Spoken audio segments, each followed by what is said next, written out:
Planning Committee here in County Hall on Tuesday, the 7th of September. Can I remind all members to use the microphone when they speak? One or two meetings recently, members have just been speaking without going through the mic. So if you will do that, please, I'd really appreciate it. Procedure at planning meetings. As most of the committee know, as chair, I tend to introduce the application, ask the members if they've looked at the site visit videos. We then get the planning officer to present his report, give us any updates, any changes to the recommendations. We then have a public speaking slot, 5 minutes for objector, 5 minutes for a local member, a parish councillor, and then 5 minutes for a supporter. It's then the opportunity for the members of the planning committee to ask questions to our planning officers. We then have the debate, ask for a proposal, ask for it to be seconded, and then the debate proper, and then we have our vote by a majority. Have we got any apologies for absence today? I've received apologies from Councillors Hutchinson and Robinson. Hutchinson and Robertson, thank you. Any members of the planning committee got any disclosures of interest they wish to declare? No disclosures of interest. Thank you very much. So then item 4 on the agenda today is determination of planning applications. We've got 2 applications before us. The first one, under item number 5, is a hybrid planning application seeking detailed permission for residential development, 68 dwellings, access, associated highway infrastructure, landscaping, public open space, and sustainable urban drainage features. And in addition, an outline permission for residential development, 126 dwellings. Obviously, with that one, all matters reserved. And this is on land to the west of Park Road in Holtswhistle. So without any further ado, ladies and gentlemen, I'm going to ask our planning officer, Neil Armstrong, to present his report. Neil, over to you. Thank you, Chair. I just want to start off with a few updates, just following the publication of the report. Firstly, just a couple of corrections. It's section 4 of the report with the list of consultation responses. Just want to highlight that the Fire and Rescue Service, it says no response received towards the bottom of that table, but they had submitted comments following the original consultation on the proposals, raising no objection in principle. At section 6.1 under National Planning Policy, the reference to the MPPF there, the National Planning Policy Framework, should read July 2021. And this is the updated version referred to within the appraisal section of the report. Also, just within the list of conditions, condition 2, there's a very minor typo at the top of the second bunch of plans there. Proposed floor plans just needs to be corrected. There's a reference there for proposed floor plans for the 2B630 house type.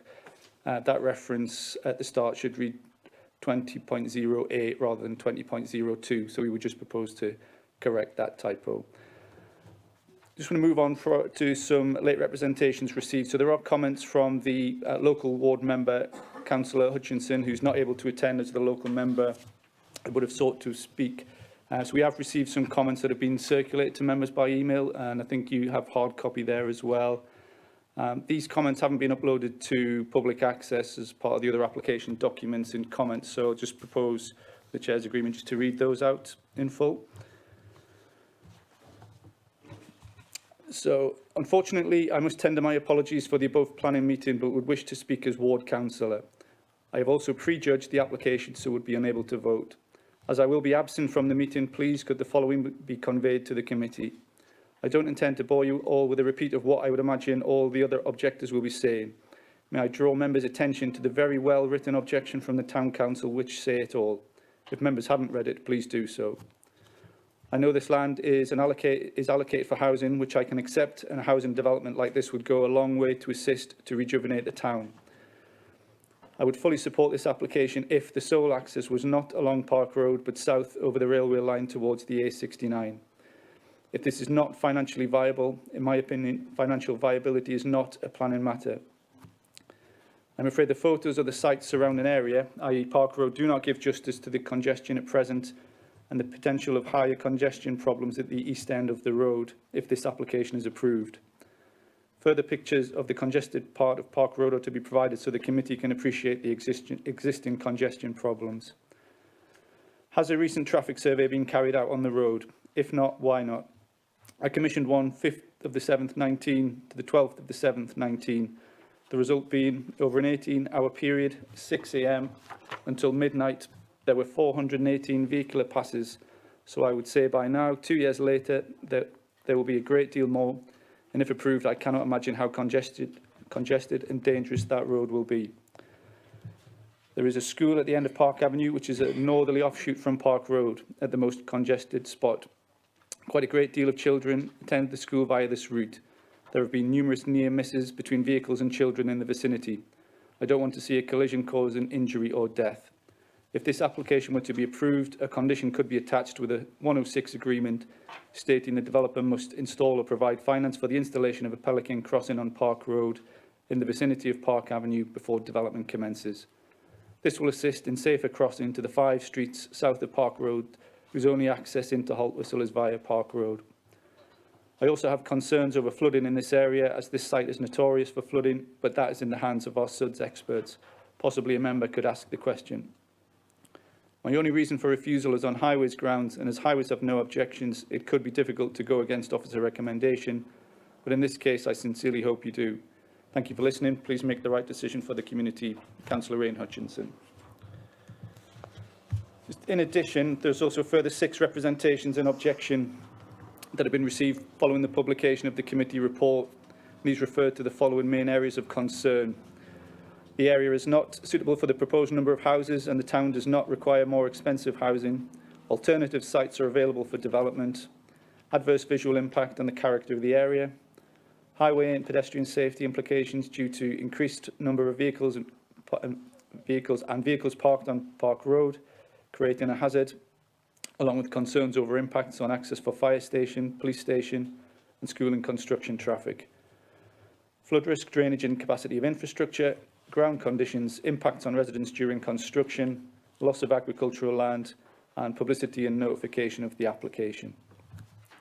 Just moving on to a summary of the main issues. The application is a hybrid application that seeks full permission for the construction of 68 dwellings and outline permission with all matters reserved for up to 126 dwellings, along with associated infrastructure on land west of Park Road, Haltwhistle. I'll just run through the slides now. There are some additional slides just following the bundle that was sent out with the agenda. So this is the location plan, just showing the full extent of the site edged in red. There is a blue line land to the northwest corner, which is outside of the area proposed to be developed. And I'll just highlight the area to the top left there, which is the off-site area for the Suds Basin. And the existing site plan, just showing that in a little bit more detail. You can make out possibly the water courses running through. And an aerial plan there on the left, just a closer image taken of the actual site itself. Park Road running to the east and the highway running to the north-northwest. The southern boundary formed by the railway line, and beyond that to the south as well, the industrial estate, and you can probably just see the edge of the A69. And just on the right-hand side, the red dot indicates the location of the application site in relation to the town.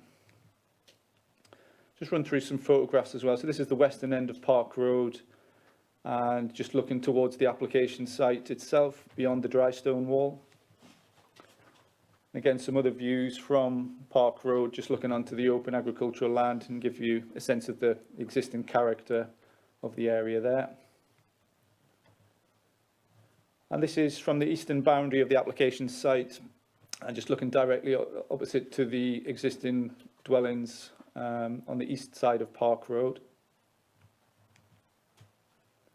And again, the eastern boundary here, this is at the point close to Holly House, where, which is the red brick building, and where the public right-of-way runs to the south towards the industrial estate.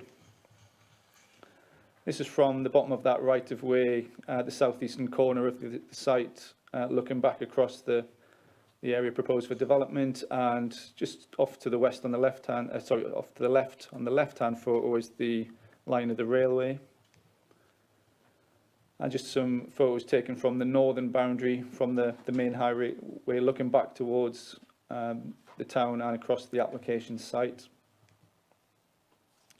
And the area for the off-site SUDS drainage works. Just move on to some photos of Park Road itself. So this is taken from the eastern boundary of the application site on the left-hand side there, looking back east along Park Road, and then further along on the right-hand side.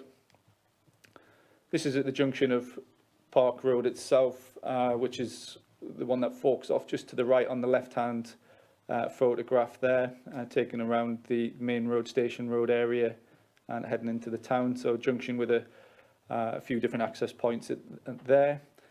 And then on the right-hand side, just moving further along that eastern end of Park Road, and then moving further west along Park Road itself, and further west again. On the right-hand side, that photograph is taken to the right of that, where the yellow zigzags is the area of the fire station. So this is the proposed site plan. As we said, the application is a hybrid with full permission sought for the eastern part of the site, and an indicative layout for the western part. You can see the area proposed for development there, the railway line running to the south, and Park Road and properties adjacent to the right-hand side. This is an extract taken from the full permission element, and maybe just to be clear on this slide, the coloured layout just to show that relationship again. So the darker green on the right-hand side is the area of the full permission, and to the left-hand side, the indicative layout for the outline.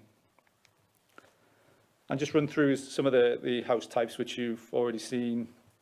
So the 2 and 3 bedroom affordable housing, 3 bedroom house types,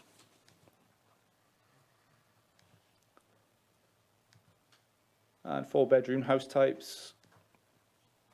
Some indicative street scenes. This has been slightly amended just from the version that was in your pack sent with the agenda, just through the removal of one of the units, just to give an idea of the levels running across the site.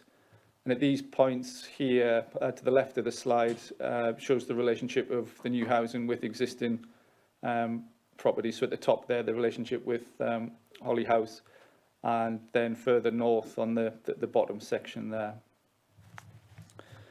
So the officer report sets out the main issues that have been considered in the assessment of the application following consultation and publicity, including the principle of the development, housing mix and affordable housing, design, landscape and visual impact, residential amenity, transport matters and highway safety, flood risk and drainage, ecology, archaeology, ground conditions and planning obligations.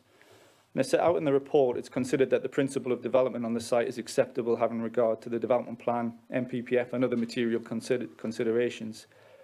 There would be impacts on the character and appearance of the area and residential amenity through new development in this location. However, these are considered to be acceptable in relation to the overall development of the site, although further consideration will also need to be given to the outline element at the reserved matters stage. Officers acknowledge there are clearly strong concerns and objections that have been raised by the Town Council and residents in relation to increased traffic on Park Road and matters of highway safety. These impacts have been assessed in detail by Highways Development Management and found to be acceptable, subject to conditions as set out in the report. So furthermore, subject to conditions and appropriate mitigation as necessary, the proposal is also considered to be acceptable in respect of other matters such as flood risk and drainage, ecology and ground conditions. Planning obligations will need to be secured through a Section 106 agreement. Subject to all of that, the proposal is considered to result in an acceptable and sustainable form of development in this location, having regard to the development plan and the MPPF. And it's recommended that permission is granted, subject to a Section 106 agreement, and conditions are set out within the report with the slight correction to condition 2 in the approved plans. Thank you, Chair. Thank you very much, Neil. Thank you. Ladies and gentlemen of the committee, we now come to our public speaking slot. And for this application, we have two public speakers. We've got Frank Fender, who's objecting to the application, and then we've got Craig Van Bedaff, who is a supporter. So, Frank Fender, would you like to speak, sir, for no longer than 5 minutes? Thank you very much. I'd like to thank you all for allowing me representation here. I am 70 years of age, never attended a council meeting or objected before, and I've lived in Haltwhistle for over 20 years. I am Mr. Average in everything. To get me to do this requires extreme circumstances. I live 50 metres from the site. I live at Moss Cottage. This is not NIMBYism. If a sensible working scheme was presented that could achieve the same outcome, it would be acceptable. We all want Haltwhistle to flourish and prosper. About the site, the proposed site west of Park Road is green agricultural land, and it has been for many, many years. It is open countryside and regularly contains grazing animals. After Brexit, this is an important consideration. It marks the border between Haltwhistle and open countryside to the west, towards Greenhead. The field acted as a flood sink, with a pond appearing after heavy rains, then slowly draining away. Recent drainage work on the field has, I believe, resulted in flooding to Park Road, which occurs now, and my property is affected along with others. The County Councillor and Northumberland County Council official, Mr. Neil Harrison, have attended the site to view the problem some 3 months ago, but as yet no reply has been forthcoming. This field should never have been included in the local plan for housing. A minute taken from Haltwhistle Town Council meetings of the 30th of the 7th stated that it was to consider 190/1801 local plan consultation to agree a response. A councillor reported on the meeting he attended on the 23rd.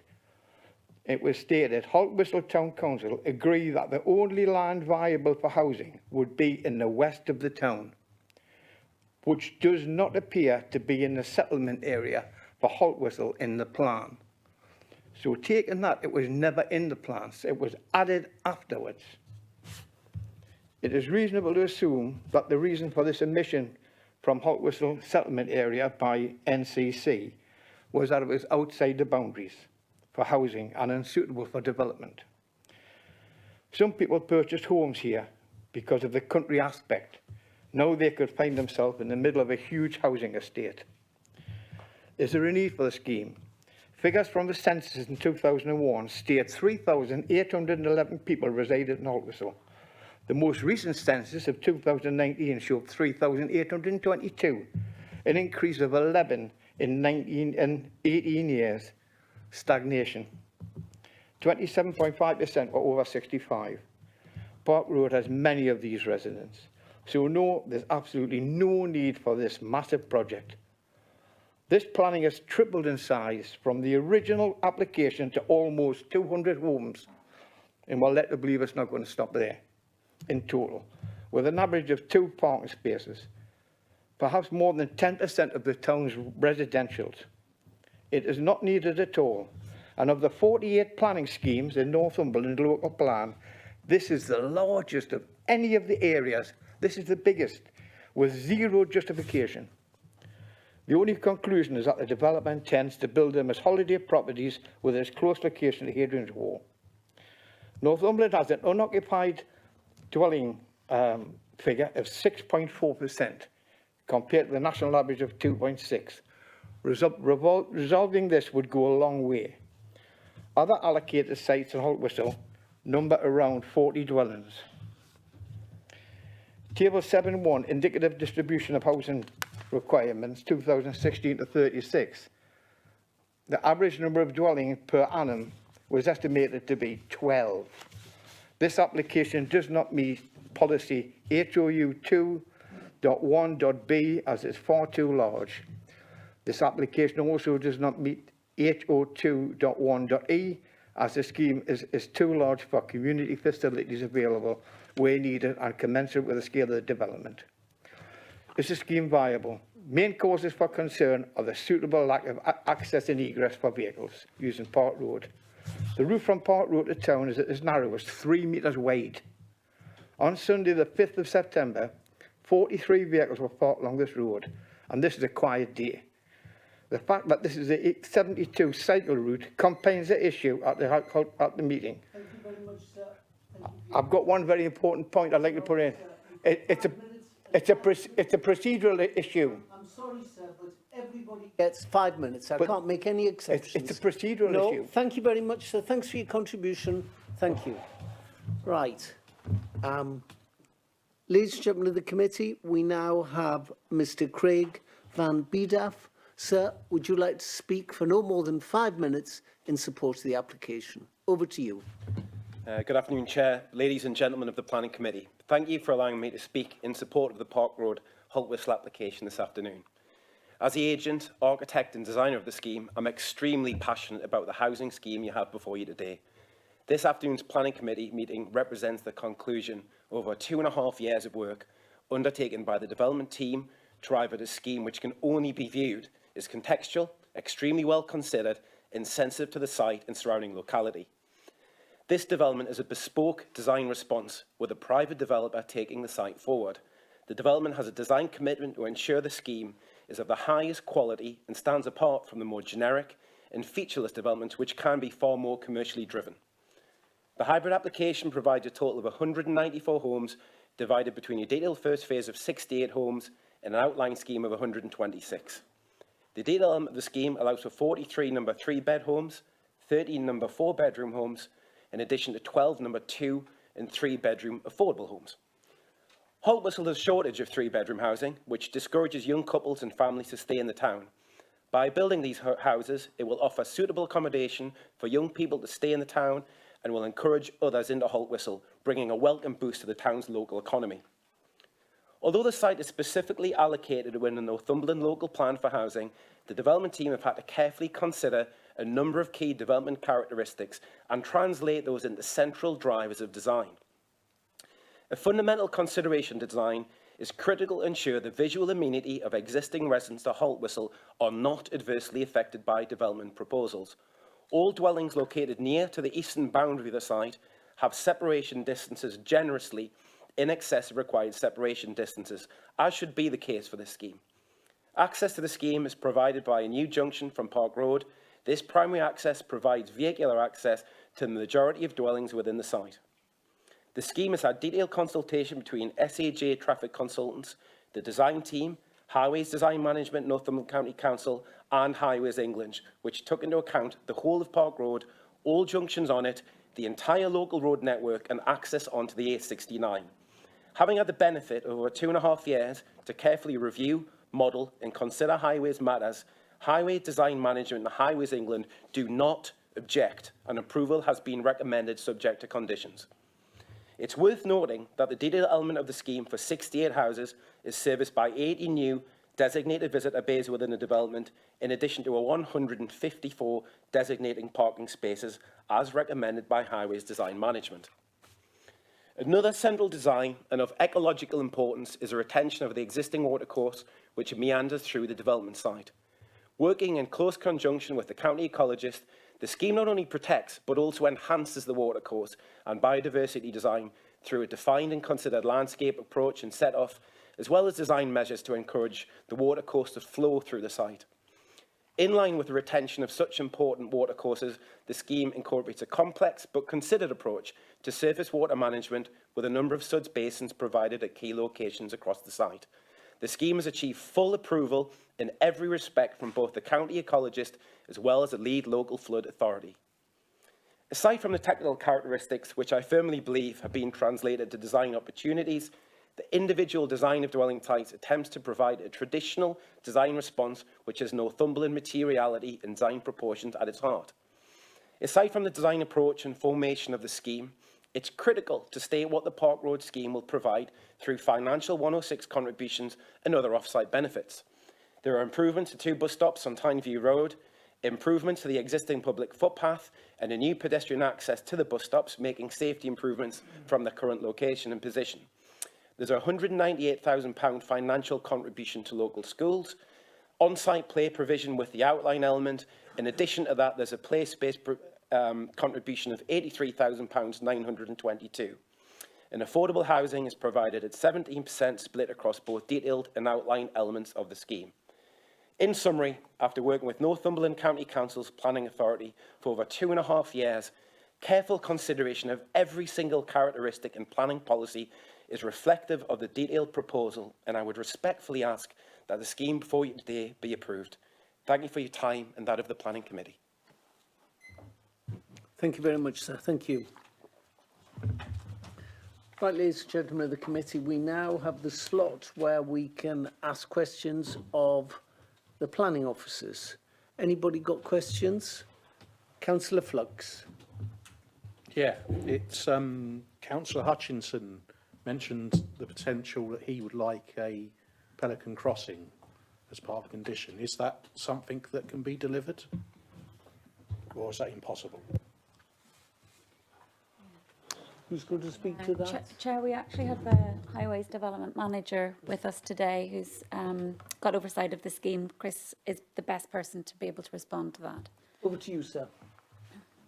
If it was earlier, it may have been possible.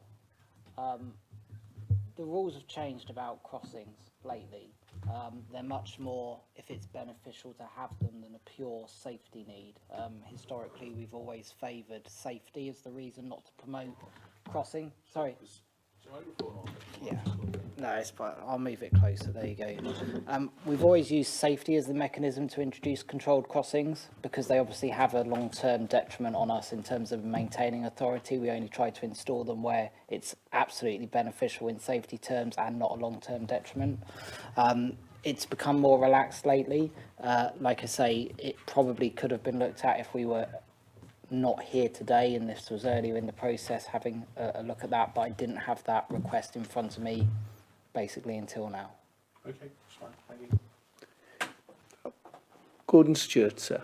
Thank you, Chair. Thank you, the officers, for that report. It is along the lines of the highways. It's highlighted quite a lot in the reports here. Neil, maybe your part on this. Previous applications been refused. Is there anything we should be considering of those refusals before? If it is highways related, I'm going to stick to it at the moment. It is a wonderful part of the world. I know the area very well indeed. It is a wide road there. So what are the major concerns that people are coming with you about? I know it does narrow beside the terraces further into the town and to the east side. And it does mention police station and school, fire station, 24 hours access there. Is there anything we could do extra? I've just heard what Chris has said there, but apart from the crossing, anything else to reassure the public that it is going to be safe for them if it does get approval here today? Chair, on that one, again, it's quite possibly something that Chris can advise on as well. I mean, ultimately, you know, it's taken quite a while to get to this point for various reasons because of the size of the scheme and the complexities of it. I mean, the highway side of things, I understand that the broad principle of Park Road is generally been acceptable. There's been some further information required about, you know, off-site works, the bus stop improvements, the layout within the site itself. Ultimately, they've gone through those various stages of transport assessment, consultation with our colleagues in Highways Development Management, also Highways England for further afield as well, any potential impact on the A69. So that's probably all I can add as the planner. Whether Chris maybe has anything else to add specifically from Highways Development. Does the councillor just want safety of the general highway or a specific user type, just so I can... Yeah, thank you, Chair. A lot of interest has been shown by the public, the town council, the county councillor, about the highway safety there. It is on the outset. There is access further along to the A69, is there? On that way? You know, all these things here, everyone seems to be concerned about highway safety. Have we got it right? Historically speaking, no. We're allowed to assess 5 years in planning of accident data when we're reviewing a planning application, and there was one minor collision in the past 5 years. So there's nothing about the behaviour of that road that would make us think that it being more intensified would result in further harm. It will be busier. It will sometimes have more delay than it currently has, but we couldn't identify anything that would classify that as being, if used more, less safe. So from our perspective, we didn't have anything to support an unsafe position.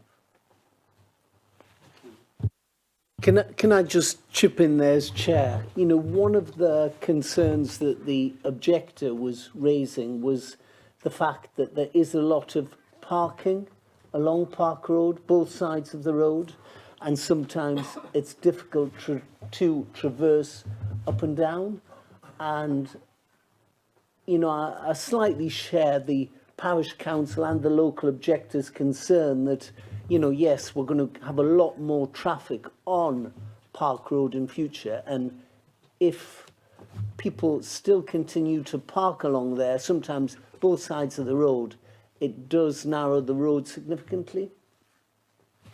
Sure, thank you, Chair. The parking is notable. It does happen, and at different times of day it is more significant than others. So nighttime parking, parking around school times, parking around any activities which are planned.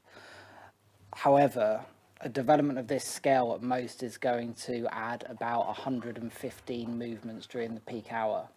So whilst there'll be more need for some give and take if the parking is at those busiest times, it's not going to be in a way that's going to become so problematic that we would have a capacity problem with the way that the network was operating. People will still be able to get to and from those premises. But also, the existing parking on Park Road will stay the same because the development itself isn't going to do anything to intensify the parking on that road, because that's an existing issue which occurs on that highway.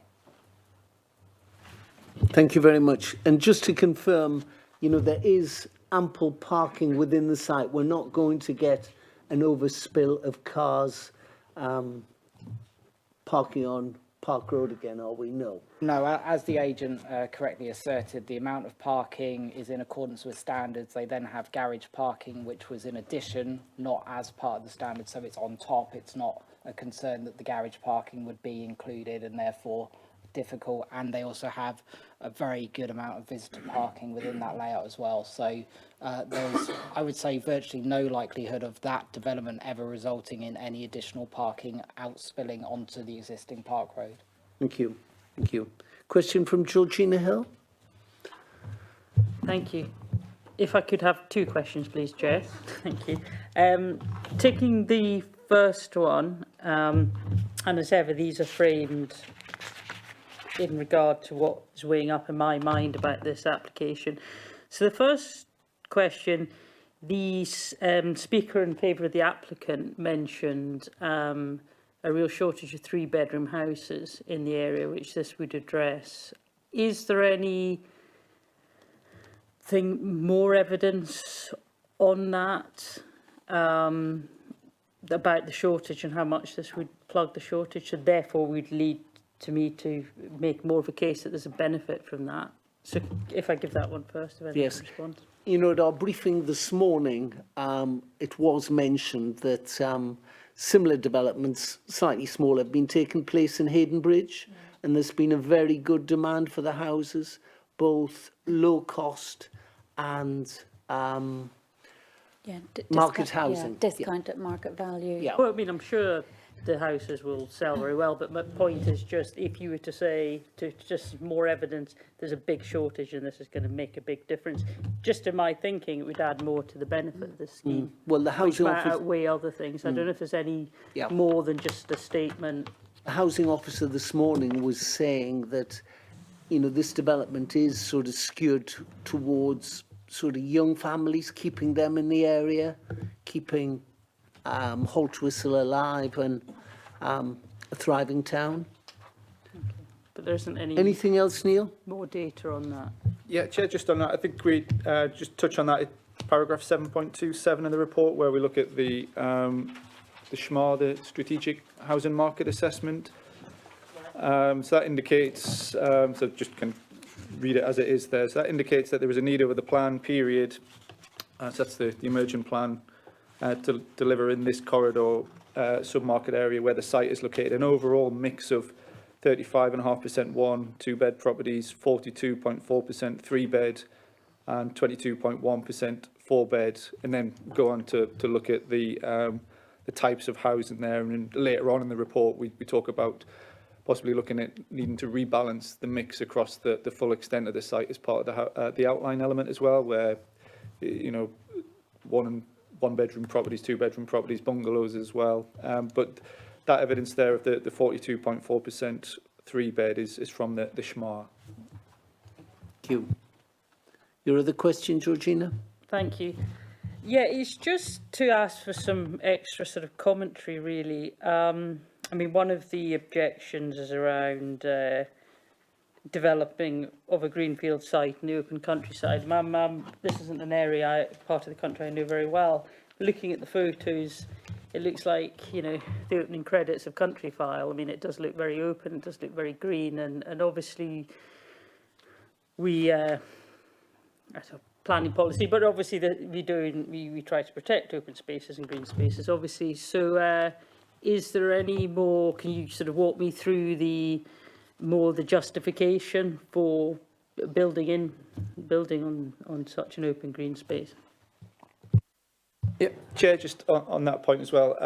Yeah, I think we've always acknowledged and mentioned in the presentation as well, just about there will clearly be a change to the character there, and that will always happen when there's the encroachment to adjoining land, expansion of settlements. I think the significant material consideration here is that you know, the area where the full permission has been a long-standing allocation for housing. So there's always been an expectation that something will likely come forward. There have been a couple of previous applications that have been refused for various other reasons in the past. But yeah, there will be a change in the character there. Clearly encroaches further into the countryside at the west there. There's reference in some of the objections about alternative sites and alternative brownfield sites. Now that there is some reference to brownfield land on the Hadrian Enterprise Park to the southern part of the town, which is brownfield land, but also allocated employment land, but employment land that is proposed to be carried on, taken forward into the emerging plan as well, whereas the allocated employment land that covers part of this particular site isn't proposed to be taken forward. So I think those are undoubtedly, yeah, there will be a change in character, and we've looked at that as part of the overall layout, the design, scale of development. But a significant consideration is the allocation for housing, and also the emerging plans allocation, which has looked at those issues as well. Yeah. Thank you. Again, from the chair, you know, the outline application does take up employment land. You know, what is the justification of changing this employment land to housing land?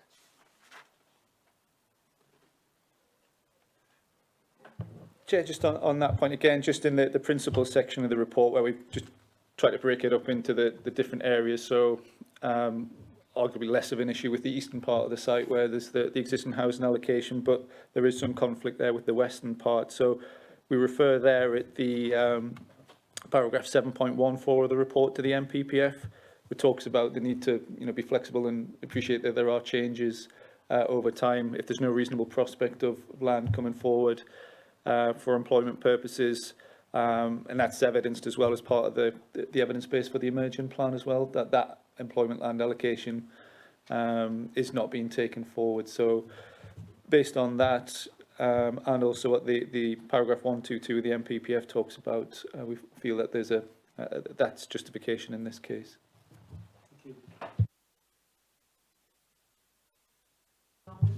Thank you, Chair. Just touching on what Councillor Hill mentioned also, I had a similar question for Officer Neil as well. Paragraph 7.27 refers to 35.5% of 1 and 2 bedroom houses and 42.4% 3 bedroom houses, but only 22.1% of 4 bedroom houses. I've been looking through this plan, and forgive me, I can't find it directly, but from what I was hearing before, it seems the onus on this development is for more 3 and 4 bedroom houses, when it's clear there is more need for 1, 2 and 3 bedroom houses. So why are we agreeing to something that's different to what the NPPF wants? And also, just looking across the east of the existing land, the existing houses, you can see the dwellings there have large gardens to them. They are not densely populated. To me, this application is very densely populated. I note that the architect's image shows a lot of greenery on it, but I'm an engineer myself. I know from previous drawings that that's not always the case. To me, this development seems overdeveloped. There's too many houses in a short space of land here, and I don't think we should be giving permission to this many houses. So 2 questions in there to sum up. Why are we making more onerous onto the 3 and 4 bedroom houses, and why are we allowing such large quantities of housing on this site? Thank you, Chair. Chair, just take the first one first. It's something that we have discussed and highlighted with the developer, based on the SHMA, that's almost up-to-date evidence base, and, I guess in the emergent plan, there may well be more scope to have that policy basis for being stronger and more robust on those types of decisions in terms of enforcing that. But at the minute, the proposed housing mix on its own we consider is acceptable based on the SHMA, but we do acknowledge this is the full application element is the only detailed part at the minute. There will be, if approved, a remainder of the site, the outline, where we will be looking to make sure that mix across the full site is taken into account, that overall housing mix. I think we've got an informative on there to that effect. We'll be looking at that. Certainly encourage any pre-application discussions if it was to be permitted on that basis. The applicant's agent has given an indication that they would be looking to do that as well. So that will certainly be something that we looked at as part of the overall hybrid application. I know the full element at the minute, we're only really concentrating on that smaller part, but it is part of a bigger scheme where we can look at the overall mix in a bit more detail.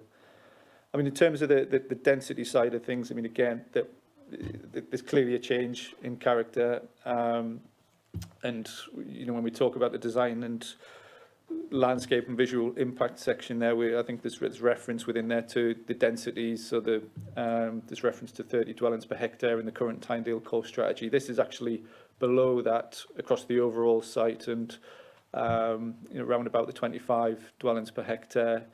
There are areas in there where it's there's the water course runs through. There's the suds basins. We've flagged up an issue with sport and play provision as part of the overall wider site that we'd be looking to secure, and as a condition on that to the outline application. But in terms of the overall density of development, we don't think that it's out of scale of character that would justify a refusal on those grounds.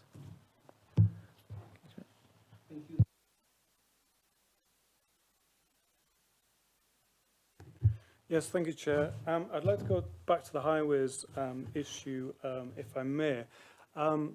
Obviously, there's quite a lot of concern from residents about highways issues and the number of extra cars that will be going up and down this particular road. I wonder whether officers are confident that everything that has been done to enable and encourage active travel has been done. So I'm thinking it's about 1.5 kilometres from the centre of the town, maybe a little bit less to the school. Now that's a reasonable walking distance, but if you're carrying your shopping bags, that's quite a trek. although it's reasonably flat. But I wonder if everything has been done in terms of encouraging and enabling cycling, in particular, sort of cycle racks in the town centre, that kind of thing has been thought about within the context of what is obviously quite a large application, or will be overall. Thank you, Councillor Swinbank. I was waiting for your question. I'm surprised you didn't include EV on there, but I'll cover it as well, since that's usually on your list of questions. If you read the condition 14, which would be with that development, then there is a significant amount of works proposed, predominantly relating to provision of footways, upgrading of public rights-of-way, footway connections to the public rights-of-way, bus stop improvements, realignment of curb line to Time View Road to facilitate bus stop improvements, and all other associated works to complete that. So we have secured what we felt was reasonable in this instance to try and provide that connectivity that you're looking for. There isn't currently, to the best of my understanding, an EV condition attached to this one. If that was something you were minded on. Certainly, if you felt there was a need to address cycling on any of those routes, you could also look to either pursue that with us as a discussion, or if you felt it was a conditionable element, you could add it in to make sure that sustainable modes were addressed, as opposed to just one type of user, a pedestrian. That would be up to you. Happy with that, councillors? Well, obviously the concerns are there, laid before us from the local member and from the parish council. And one of the main things is the number of cars going along the road. If we could enable people to cycle, it would help. So I would be quite keen to strengthen those conditions in terms of cycling provision. EV charging is a kind of different aspect. It's not going to change the number of car journeys, but it would be useful too. But certainly on the cycling side of it, I would like to strengthen the condition on that if we could. Thank you. Any more questions from the members this afternoon?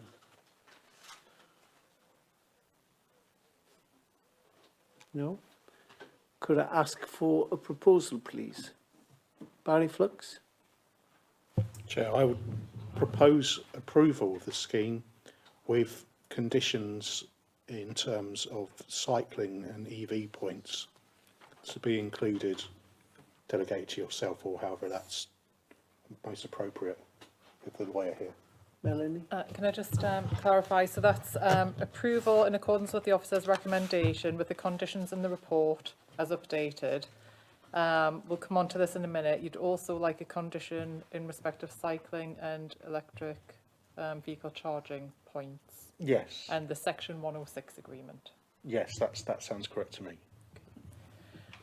So Liz, Chris, I don't know whether you can interject at this stage in respect of what possible conditions would be added regarding cycling and electric vehicle charging. So condition 18 is already there.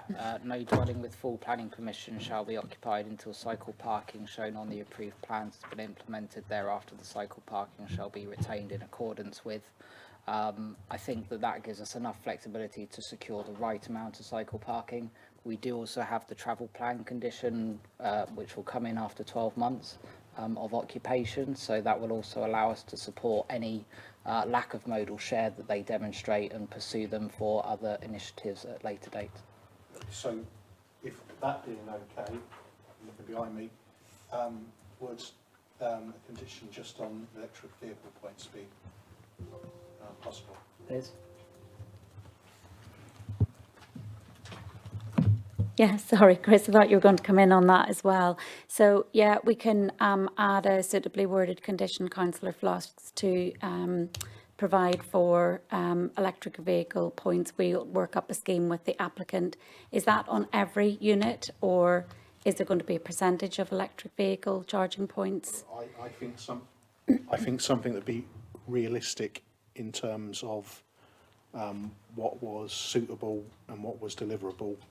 And if you feel that's every unit, I'm quite happy to go for that. But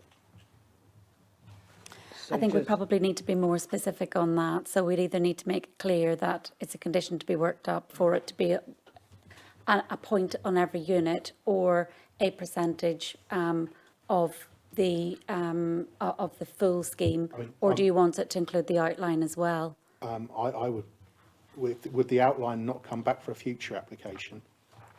Yeah, so I would recommend that you decide to leave the outline for the moment, ask for a percentage of EV on the scheme that you've got before you today, Fine. whatever percentage that you think is appropriate. You see, we don't have a condition to, at the minute, we don't have a policy So position I'm just to wondering, ask. So have we ever done an application for we have, 100%? we have on much smaller schemes. So, you know, what we're looking at here is, you know, we want to be proportionate, because what you don't want is for the applicant to appeal that condition, because if they do, we don't have a policy to ask for that. So I would suggest you've got the 68 full here. It may be appropriate to ask, you know, maybe members might want to debate what that percentage should be, or do they want it to be full on the 68? And we could come back to that at the end. As a planning officer, what do you think would be reasonable if we didn't go for It's difficult, because we don't know what the appetite is for the applicant, and how tight their costs are. It may be that to ask for 100% is too much of an ask on 68. I think certainly 50% and maybe more than that would be reasonable. Not everybody's driving electric cars at the minute, and we do keep hearing about technology changing. It might be that hydrogen is a different fuel, and so it becomes a cost that didn't, you know, we didn't need to ask for. I would be comfortable with 50% if other people are comfortable with Well, that percentage. why don't we keep 50% then in on the recommendation for debate? Would anyone? Yeah. Sorry, We can I just Melanie. clarify, so that would be a further condition regarding electric vehicle charging points to be supplied on 50% of the dwellings in the... On the full. On the The full, full we're looking at about application. 34, aren't we? Yeah, with the wording of that condition to be delegated to the Director of Planning and Yes, Construction. yes, that's fine for me. Yeah, thank you. Would anyone like to second that recommendation? Councillor Stewart? Yeah. You'll second that proposal. Thank you. Who would like to speak to the recommendations? Councillor Stewart, the floor is yours. It is a town which has now been brought into the 20th, 21st century. I've worked up there before, assisting people who are looking for jobs. It's a difficult place to find jobs. They don't know whether they're linked or to Cumbria than they are to Tynedale. It has got a lot of shops there. It's got a strong economy. I think any sort of addition to the housing market would be beneficial. It is a large amount there. And I do sympathise with the gentleman who spoke here today. The world will change, but we haven't got any grounds to refuse this application, is the bottom line. We have challenged it there. We've read this in great length and depth, and the officer's report identifies that we've come a long way from the initial applications, and trying to look to pacify the people who've got concerns, particularly highways. One thing I will be adding in future is about internet to the premise, especially in a place like that. People will be working and living from remote areas such as Haltwhistle far more in the future. So I would hope that any developer would see fit to having charging points, whatever they might be, and also internet connections to the premise as well. Thank you, Chair. Thank you, Chair. I've been on some sort of planning committee for over 30 years now, starting at Tynedale. And 30 years ago, Haltwhistle was a completely different place. The A69 ran through the middle of it with huge wagons, etc. And we've seen the bypass. And not that long ago, it was Greenhome that was developed, and the market was so bad at the time, it couldn't even get above what you would call affordable housing price for the land. So an application coming in like this tells me that the housing market in Haltwhistle is on the way up. whether we like it or not, it is a greenfield site. It's not green belt in my view, it's greenfield. And I dare say if you live next to it, in a town with a green field in front of you, it is going to be on somebody's radar. And we've always said, and you were on the LDF working group, we put out enormous amounts of publicity to try and get people to engage pre that, to shape their towns and to be aware of what a planning application would mean. Unfortunately, for some, they don't like other planning applications, but I think we're in a catch-22. We cannot turn this down because we would be creamed at a inquiry or, you know, any appeal. So I'm happy to support it. Thank you, Chair. Committee, any more contributions? Councillor Georgina Hill. Just want to say, first of all, I always find it amazing when councillors say, almost helping the fact that we'd get creamed at an appeal. Go on. No, I don't particularly. I'm happy with your words. I'm struggling a bit with this one. It just seems there's a lot going on, and a lot of it. We haven't even touched on some of the objections that were raised. I mean, you talk about flooding and building an own mine workings. I mean, I know in my patch people have dismissed that, saying, oh, it's just some residents rambling on about the problems of building on mine, and then they go, oh, actually, yeah, that's a huge headache. I'm just thinking, if we agreed to this, there's not many housing applications that we could oppose. I think it probably adds weight to residents' concerns that they're just building more housing without thought, and land, including something much more important like create employment opportunities. And where's it all going to end? It's just increasingly a charter for developers.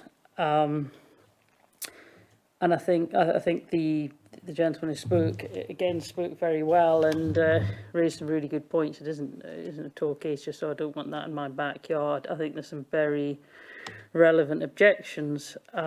So I'd be interested to hear what other people say, but I know where I'm sort of heading for. But I'd be interested if other people have got any points to help sway me either way, as we should be open-minded on these things.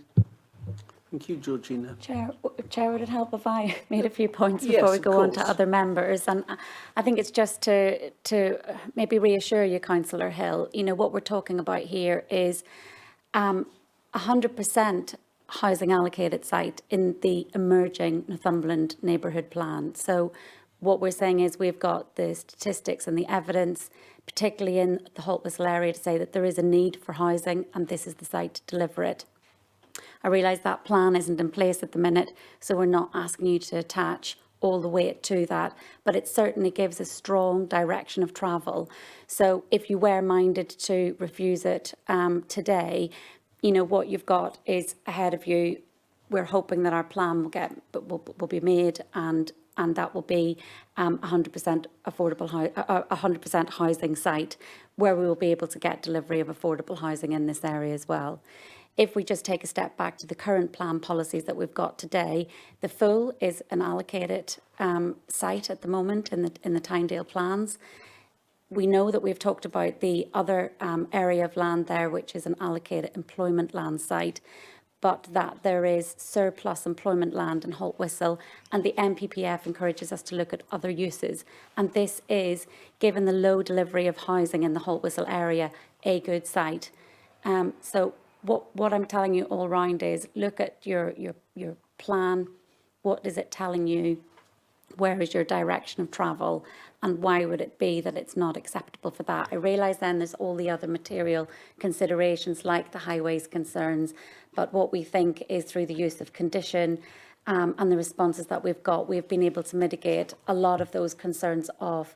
It has been a complicated site to bring forward because of that, you know, high thresholds for the protection of the ecology on the site, along with the high thresholds that we now have for minimising the surface water runoff that we've got. And we've really reached a very high standard compromise here to be able to deliver on this site. So members, really what I want you to understand is the starting point is your development plan. And what we're saying is the story going forward is this is a site that's allocated for housing.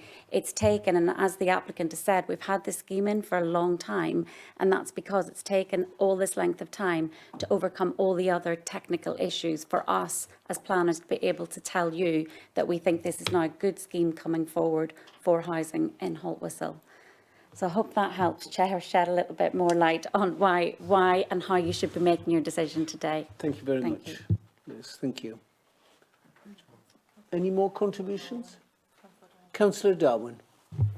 Thank you, Chair, and thank you for that further explanation, as that was helpful. Just listening to that as well, for all the emerging plan, as I say, is an emerging plan. It's not yet adopted, although it is in its final stages. It has gone through full consultation, it has gone to authorities, it's gone back and forth, so it can carry some weight. I am still struggling to see how this development is in keeping with that emerging plan. The provision of new residential development, for example, Housing Strategy 2, Housing Strategy 5, house types and mix, this is against the emerging plan. I've already identified that there's more 4-bed houses on the site than what was required. There's not enough 1, 2 and 3 bedrooms. To me, it does look densely populated. I understand the highways has no comments, but there is need for parking on site, and that has been delivered. But there just doesn't look much open spaces for the residents who are going to occupy these houses. And given we have all suffered lockdown for 2 years, we've all needed open spaces, green spaces, been locked in our homes. Who knows if another variant might come back or something, and whatever. I just don't feel this site is giving us the green space we should be looking for. In our plan, and the emerging plan is going that direction. I think if we allow this to go through as it stands, what objection have we got going forward? Although the plan will be adopted soon, we do have that to fall back on. Can we do anything to reduce the number of houses on this site is my overarching question at this time. So I just want to first of all touch on Councillor Darwin. I'm just trying to find the bit in the report actually, and it's about the point that you'd picked up earlier, which on the housing allocation and the numbers and what we're asking for in the plan. Let's not forget, sorry, it's paragraph 7.27 and so forth on the report. That schma is for the A68, A69 Tyne Corridor Outer West area, okay?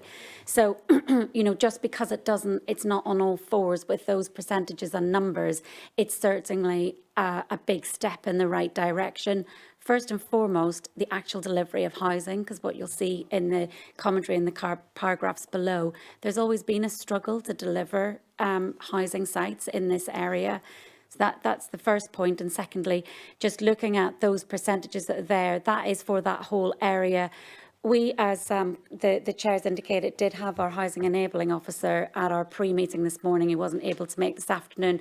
And we did spend quite a bit of time working through these figures. And what his view is, and he referenced the scheme in Hayden Bridge, was that there was a very fast takeoff of the 2 and 3 bed properties for young families starting out, and that it was a good product, and he liked the mix that was going to be available on this site because he felt that it was offering up for the needs that he could see in Haltwhistle.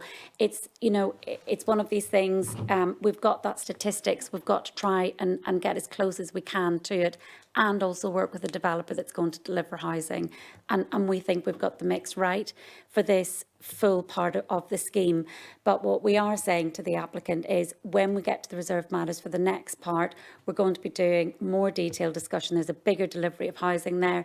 We will look more at the 1 and 2 beds, which has got the higher percentage, and also the bungalows as well, of which neither have been delivered in excess on this part, but we're certainly doing that. And as Neil said, there's an informative on that in the consent, if this were to be consented as well. Okay. Thank you. I think you did have another question, did you? No. My overall question was just, can we reduce the number of houses on the site? I do appreciate the figures that you mentioned were for that corridor. And you're right, you can't always deliver those quantity of housing. And generally speaking, the 3 and 4 beds generally sell better. I understand it's better profit for developers as well. I don't want to come too much onto the full matters, but for this one of the 94 dwellings, I think there is a good mix here. It looks good, but to me it looks overpopulated. It looks too dense. Okay, so we did take you through the density, and in the plans we do have density calculations, and what we would say is that it meets the plan's expectations on density. Councillor Darwin, also interestingly, at the beginning of the report on page 15, it really just using the evidence base that informs the emerging plan. They have identified that whole site for housing, and they've allocated 120 to 150 as indicative numbers. And obviously this is come through, which could indicatively reach 194. So we will have a good look at density in the second part of the outline, and it is something that you can look at when the reserve matters come through, when we have when we get to that point. So, you know, we're not that far off the mark, and we often see, and particularly when, you know, when we've got key strategic sites as this, we do want to make sure that there's, in accordance with our plans, that the amenity space is being delivered, but equally we want to see good delivery of housing on these sites as well. Yeah, I agree. Thank you for that response. Thank you. Any more questions? Sorry, any more debate? Sum up if we... Chair, before we sum up, I just wanted to recheck the recommendation, and in particular the cycle. I didn't quite catch what Highways Development Manager and the Highway, just so that we're sure what the recommendation and what the conditions. I think there was a proposal for a condition regarding cycle provision. I think we need to just be clear what that cycle, is it cycle, I just want to be clear what it is, the cycle provision that we're expecting, what that. Well, the wording was regarding cycle provision, and then Chris came in and said that there's already a condition at 18 which deals with cycle parking. So it's cycle parking. Is that what we're looking for, or do we want something more in that condition? That's what I wasn't I think Councillor Flux was happy with that condition. Is that correct? You didn't want any other cycling provision? Well, I'm happy if there's a provision to encourage cycling there. Yeah. Chris Mead has his hand up, might clarify that.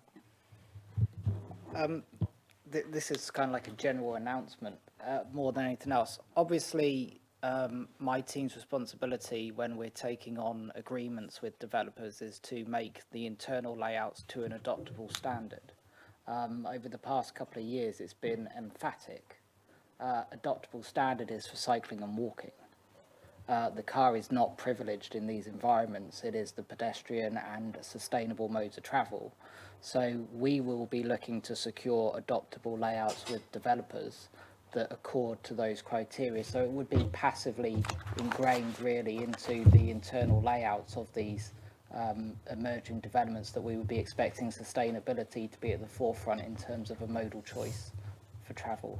So whilst developers might still be, and I'm not criticising this one, drawing roads that look like roads and footpaths adjacent to them that look like footpaths, we'll be trying to seek for layouts which really do incentivise walking and cycling. And from the agents nodding head, it looks like they're on board with that premise anyway. Yeah, and from the chair, can I just ask Councillor Swinbank, are you happy with this additional condition? Being someone who likes to promote walking and cycling. To be clear, Chair, it's not additional, it's the condition that is, it is condition 18, but what we're saying is what that actually means, yeah. But yes, we need the detail of it, don't we? It needs spelling out. I'm just asking Councillor Swinbank if he's happy with the way this is going.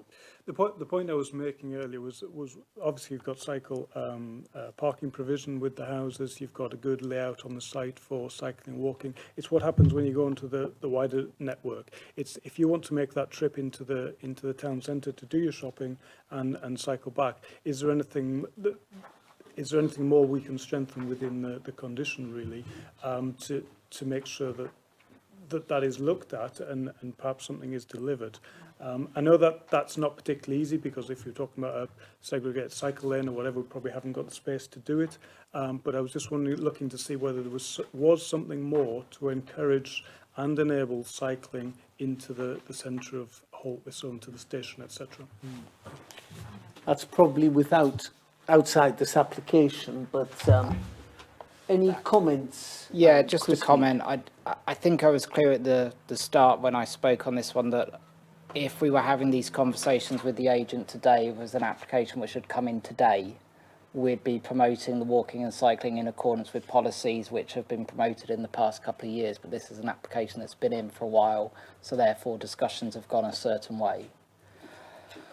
In future, we are looking to the infrastructure delivery plan and the LC whip and combining those matters. So if, for example, Councillor Swinbank, you felt there was a development that was going to feel some sort of neglect because it did have a disconnect, then come to us when that application comes through and we'll promote it through the right mechanisms to make sure that we have a coordinated approach to these deliveries. Okay, Martin.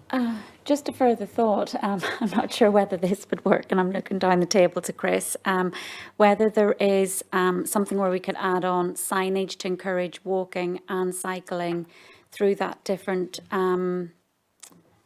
my understanding is that there is a public right-of-way that takes you a shorter route. It's not the direct road route. There is also a public right-of-way that would take you to a Tyne View Road, which is where there's bus links, and maybe just even some signage from the site to that may help. It's just something else. Yeah, I mean, it says all associated works, but certainly if you want to prescribe guarantee some signing, which is for cycling and is for walking and promotes the ways that people should go from the site, the travel plan would be the first information people get to make sure they understand where they've just moved to. But if you want to add a bullet point onto the associated works, which is specifically signing to encourage walking and cycling, then that can be added. It will just simply be white on blue plates with pedestrians and cycle symbols, but will ensure people know where the routes that they should use are. I think that would help. Councillor Dodd? Yes, Chair. I always try to do a bit of research when we're sitting here in these extremely long planning applications. And if you look on your maps on Google Maps, you'll see that Park Road is actually called Cycle Route 72. Thank you. Thank you.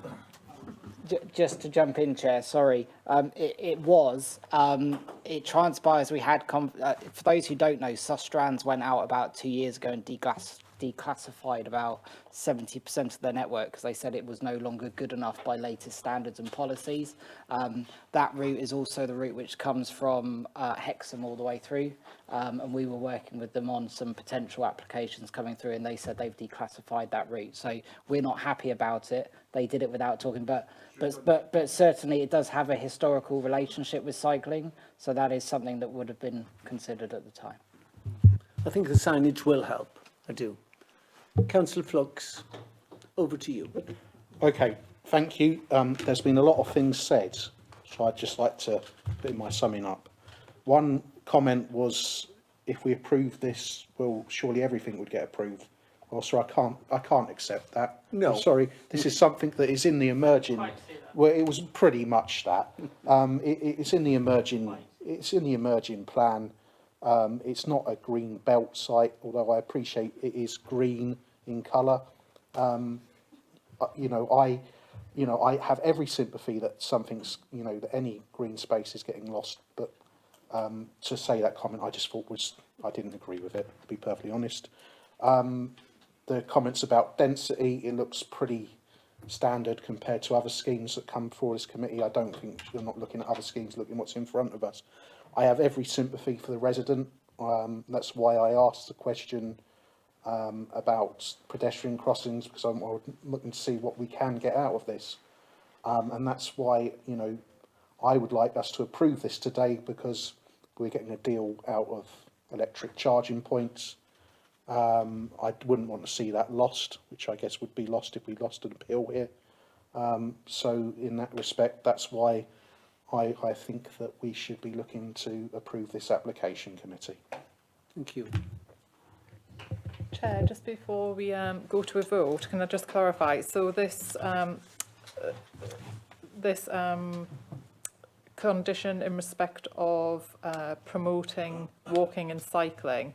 I think, Chris, you've said that it would be included in condition 14. Is that, would that read all other associated works, including prescribed signage for the promotion of walking and cycling, or would that be a separate bullet point, or would it just be included in the associated works?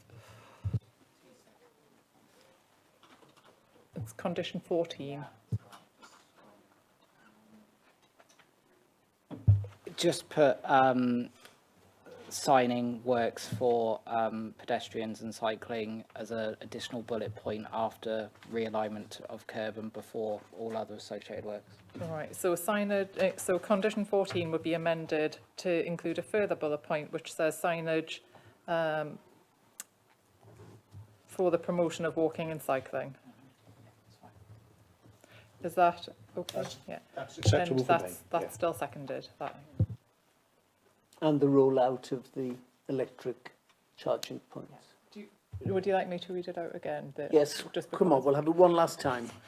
Right, so it's approve the application in line with officer's recommendation, with the conditions contained in the report, including the update to condition 2, the additional bullet point to condition 14, which would read signage for the promotion of walking and cycling.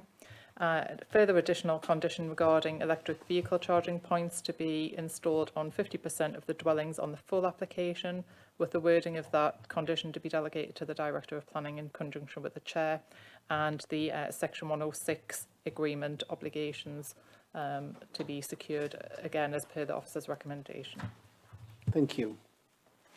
Well done, Melanie. Nice to have it all spelt out. So, ladies and gentlemen, we've got a motion suggested by Councillor Flux, seconded by Councillor Stewart, to approve this application with those additions. All those in favour, please raise your hand.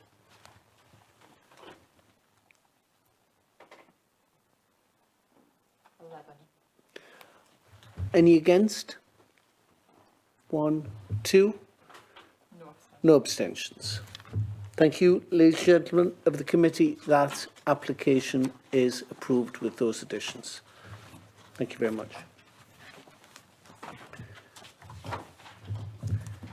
So, ladies and gentlemen, that takes us on to our second item of business this afternoon on page 59.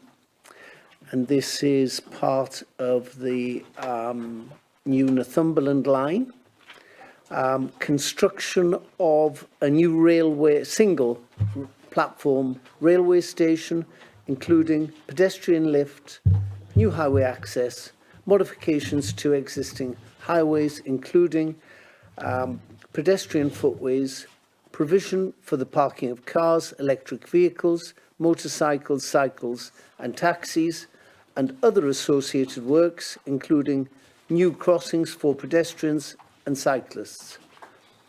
Construction of facilities ancillary to the station, including lighting, soft and hard landscaping, surface and subsurface drainage, utilities and other services, boundary treatment and other associated works.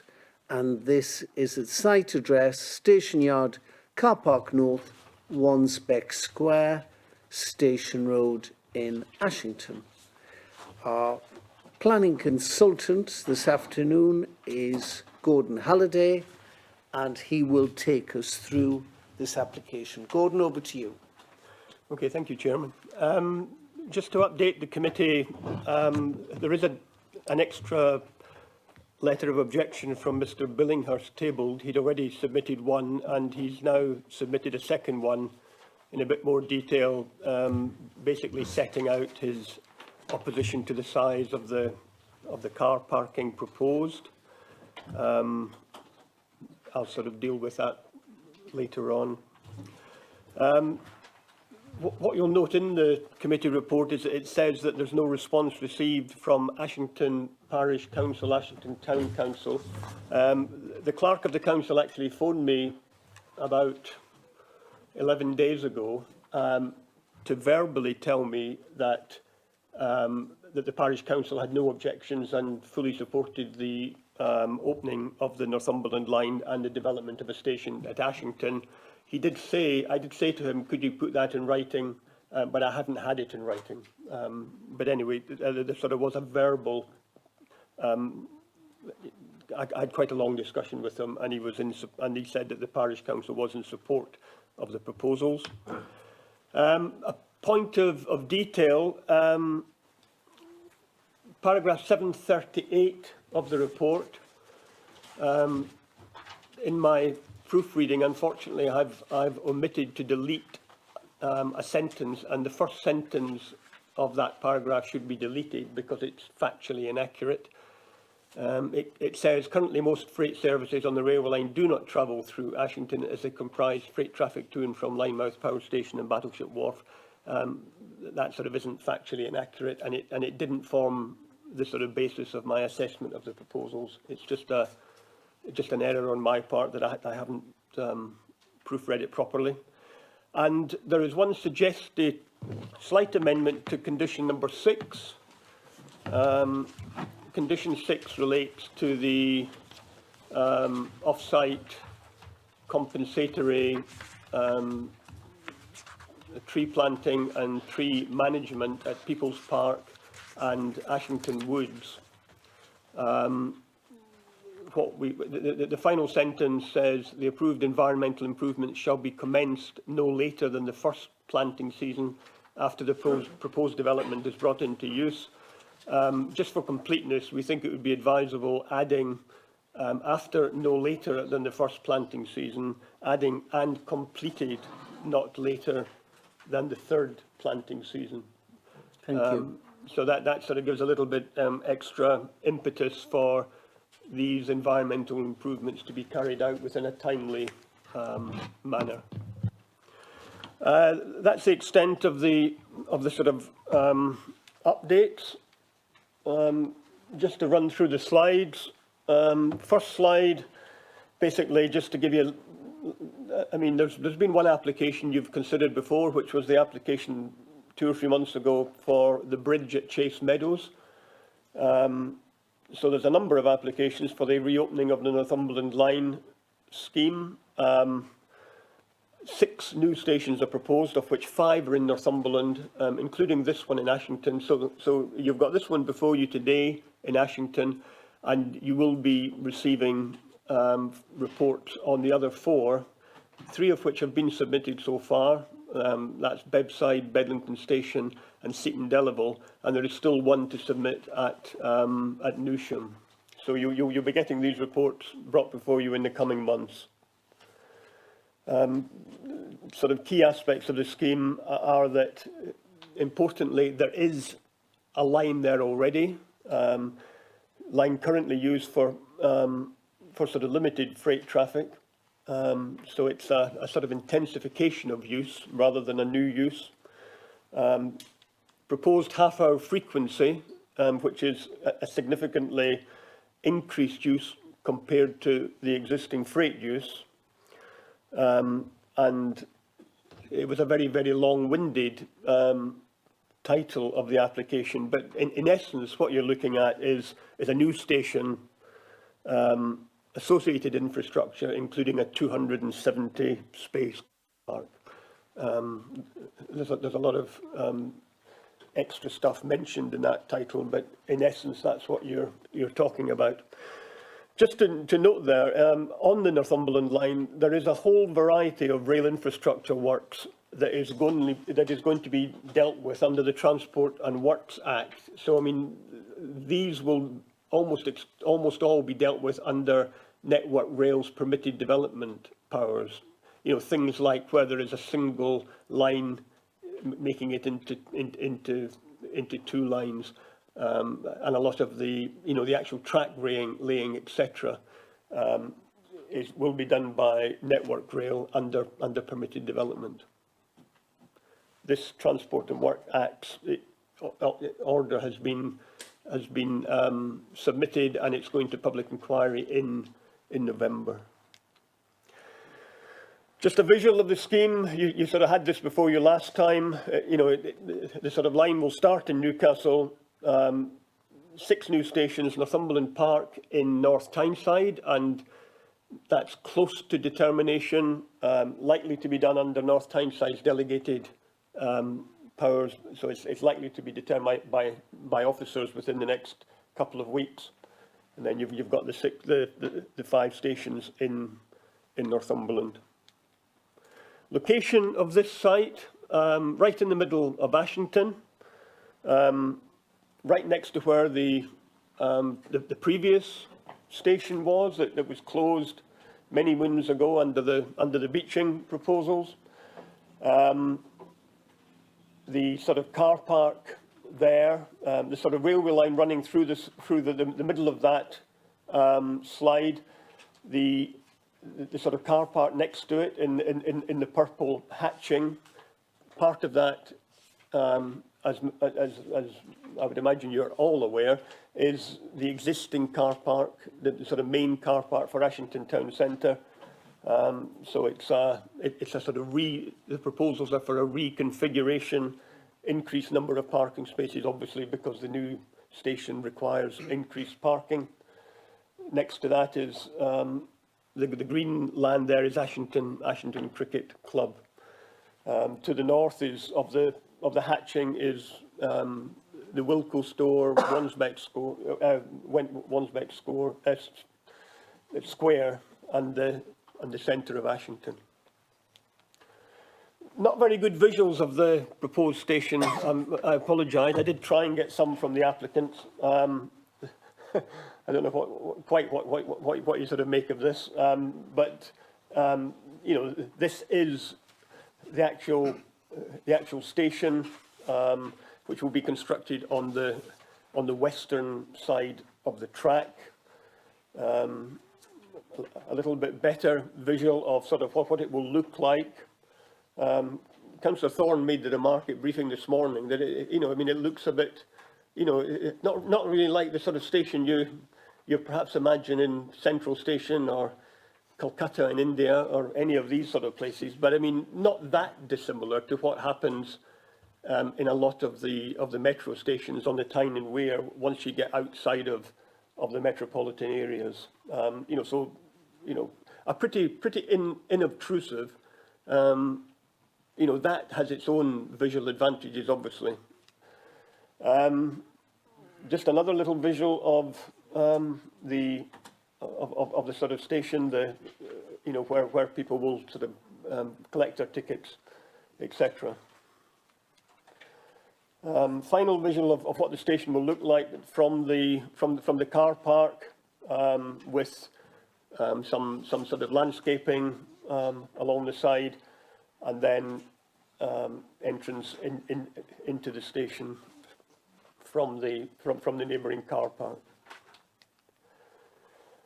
That's the proposed car parking. The sort of northeasterly part of that is the existing car park.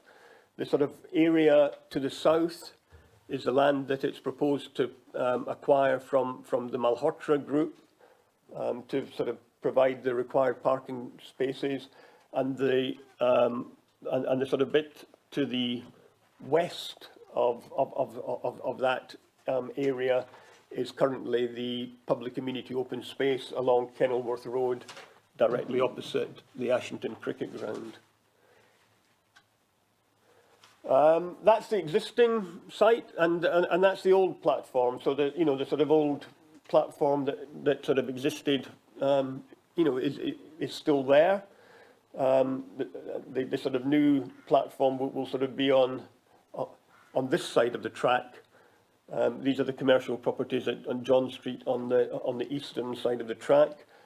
Another view of that looking towards the Wilco building and the car park, and so the station will be on the western side, accessed from the car park. The existing car park and the side of the proposed new car park, as it appears today, Immediately to the north is the Ashington Memorial Garden, which isn't affected at all by these proposals. It will sort of be retained in its entirety. That's the existing entrance into the car park that services Ashington Town Centre. Basically, that will be modified, upgraded, and it will provide the sort of new access for sort of vehicles, cycles and pedestrians into the car park, into the station. There is a new egress being proposed further to the south, which will be the sort of egress from the car park. You will have noticed that one of the representations, consultee responses, came from waste management, because there sort of is currently a recycling facilities located in the car park. When the proposals were originally submitted, there was no indication of whether these were going to be replaced. In the revised plans, there is a commitment and an area that has been set aside for recycling provision, and that's been assessed by Highways. It's got the necessary turning areas and clearances for the container vehicles that will bring in the containers and will sort of empty the recyclables.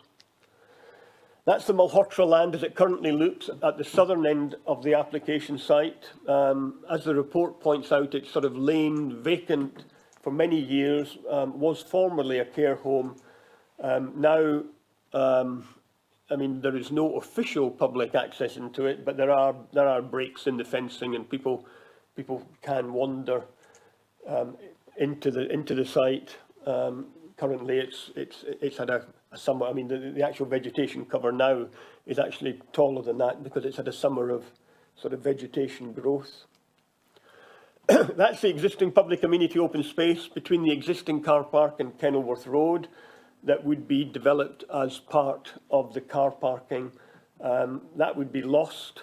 As the report points out, a number of these trees would be lost. In the arboricultural survey that was done, only one of the trees was considered to be of any specific merit. And that tree will be lost as part of the scheme, basically because it's right in the middle of the car park. As I said, policy, the old ones about local plan carried forward into the new emerging local plan. Basically, if you are losing public amenity open space as part of a proposal, you need to justify that, and if you can't do anything on site, you sort of need to be doing something off site. As the report points out, paragraphs 721 to 28 of the report, there have been extensive discussions on what might be appropriate in terms of replacement planting. What's proposed at the People's Park is only a few hundred yards away from the station. What's proposed here is to plant 100 standard trees, so not just sort of tiny little trees, but standard trees with appropriate protection to safeguard against any vandalism, etc., etc. So 100 trees to augment the existing tree line at the northern end of the People's Park and round the car park, which is currently used as a vaccination test. Well, it isn't a testing centre, but it's used for sort of COVID purposes at the present time. That's why that car park is. You sort of see these tarpaulins there.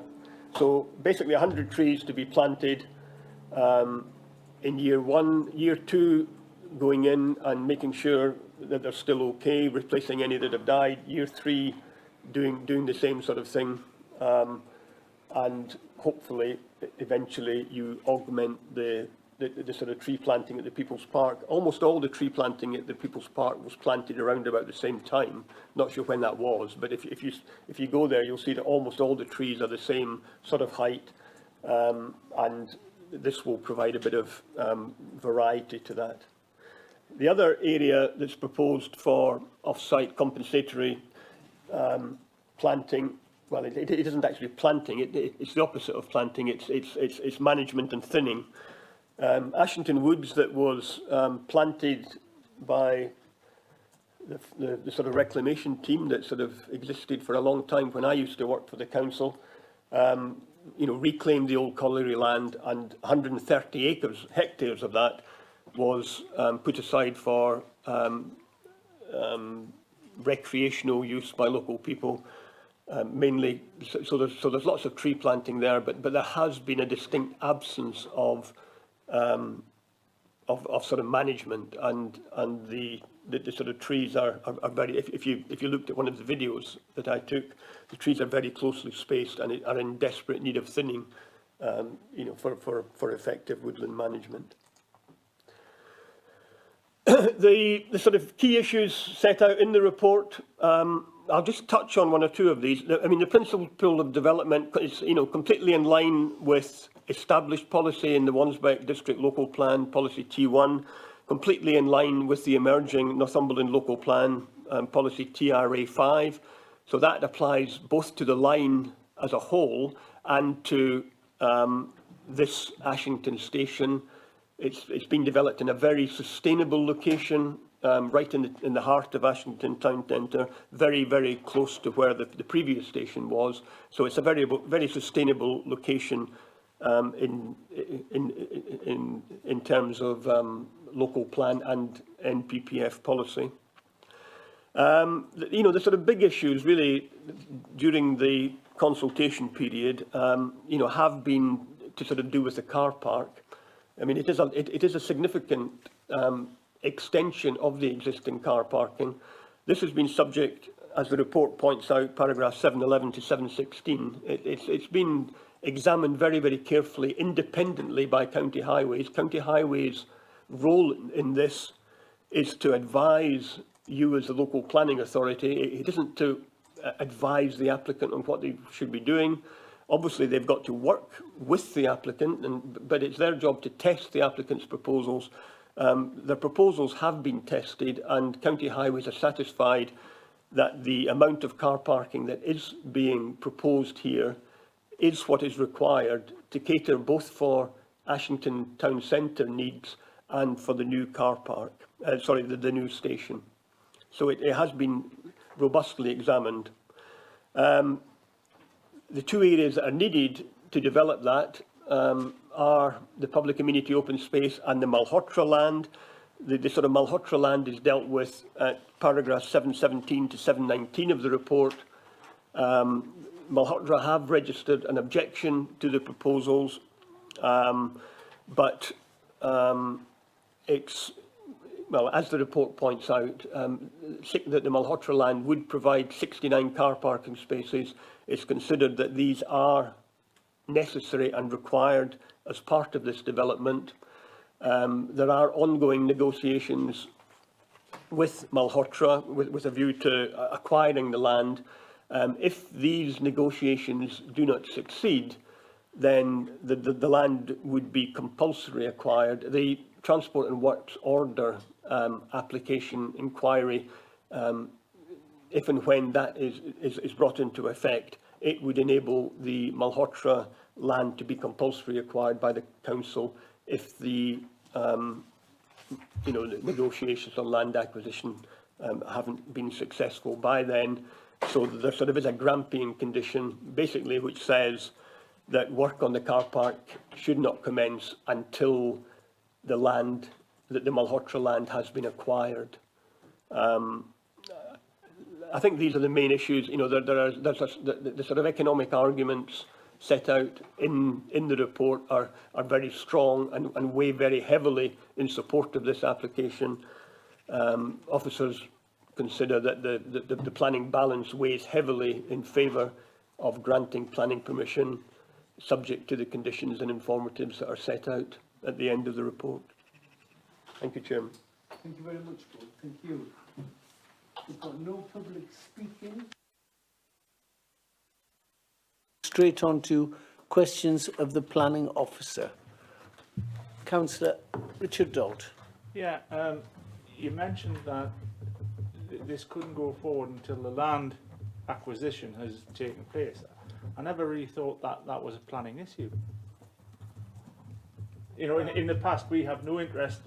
Someone could put a planning application on my land, I can do nothing about it, but they have the right, anybody can put a right planning application in. I don't have to either own the land or whatever. I just felt that was straying off the path. No, I don't think it is. I mean, the sort of reason is that that this development proposal, the car parking that has been assessed as being required to service the station forms an integral part of this development, and currently all of that land is not available to the applicant. I mean, Melanie can say a bit more about the sort of legal aspects, but it is appropriate, and it's been through legal, that in this particular case it is appropriate to put in a condition that development of the car park shouldn't commence until the land has been acquired, because in order to fulfil all the car parking requirements for the scheme, it requires that land to be available. I don't know if Melanie wants to add to that. I mean, I can't really comment on the planning part of it. There's been discussion between Gordon and the applicant agent regarding the wording of the condition. I think what Gordon has informed me is that the car park is essential to the scheme, and therefore there had to be some way of tying that to a condition. I mean, I think obviously, I think, like you say, you know, it's obvious that development of the car park won't be commenced until we own the land. But I think it's the second part of that which is more important, that the station shall not become functional for passenger rail services until the development of the car park has been completed, i.e. until that car park is completed, the station won't be able to be used by passengers. Thank you. Chair, if I can come back, and I know it's probably legal, but we might struggle. Well, there is, you know, a couple of solutions to the acquiring the land, I believe. Yeah. I think, again, if I can just come back, what Gordon has told me is that, I've discussed this with him, Gordon is of the view that that land will be available one way or another to the council. Thank you. Councillor Wallace. Thanks, Chair. With respect to that land, I hope something is done with it, because it's been a disgrace for over 12 years. Can I say, as a youngster, I used to travel on this train. It used to take me to school. One of the things I didn't worry about at that age, Chairman, was having a car. I think today's youngsters, certainly their parents do, and are concerned about cars. I was worried about there only being 18 charging machines, for example. However, I would like to ask a question to Highways, who's been responsible for car parking. I'm sure you've worked all the way through this on the understanding that there'd be free car parking for a minimum of 2 years. Following the Cabinet decision this morning, that's not to be the case, or that may not be the case. Would that reflect on the figures that you're giving us today? Thank you.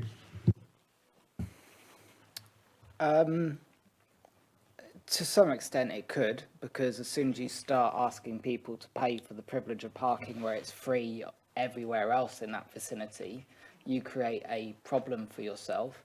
That would be a wider issue to look at why or if it's appropriate to charge for parking in other car parks in Northumberland, or to have restrictions on local roads. I'm just speaking openly because you've asked an open question. In terms of this application though, regardless of if this car park has a charge associated to it or not, if the Northumberland line is as popular as the predicted outcome, that car park will be used. And that car park is of a scale which is suitable for the intended number of people who will be on it. And they've based that work on a very good basis of assumptions, which are high risk and low risk, which basically assume that anywhere between 42 and 63% of people who arrive by car might want to park. The rest would drop off, or might come by another mode of travel. So the car park scale itself doesn't really matter too much in terms of the question of charging, but if you're concerned about charging or levies or how the car parks run, you can have a car park management strategy condition attached to it to make sure that the car park stays alive with the planning for as long as the car park's there. Thank you, Chair. Chair, if I may ask just another briefest of questions. Of course. I represent the Sleekburn ward, and hopefully when we'll soon be seeing the Bedlington Station application. One of the things we won't worry about is removal of trees, because there aren't any in that area. But there are a lot of trees in Bedlington. I know you're removing them in mitigation to People's Park and to the woodlands, the former colliery site. Could I just suggest put a plea in for Gallagher Park? Should you find those trees aren't required at Ashington, we'll certainly take them at Bedlington. Being a bit cheeky, Chairman, but you know, you've got to try. Thank you. Good try, Councillor Wallace. Never miss an opportunity, sir.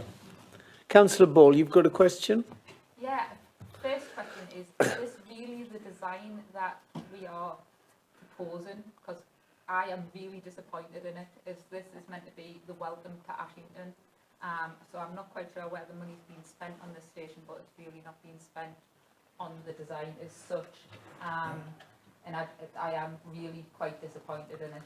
And especially when we're proposing 270 parking spaces and there's barely a bus shelter onto the station. So where are these people when they're waiting for these like trains every half hour going to be standing? Because that's going to be a very busy platform.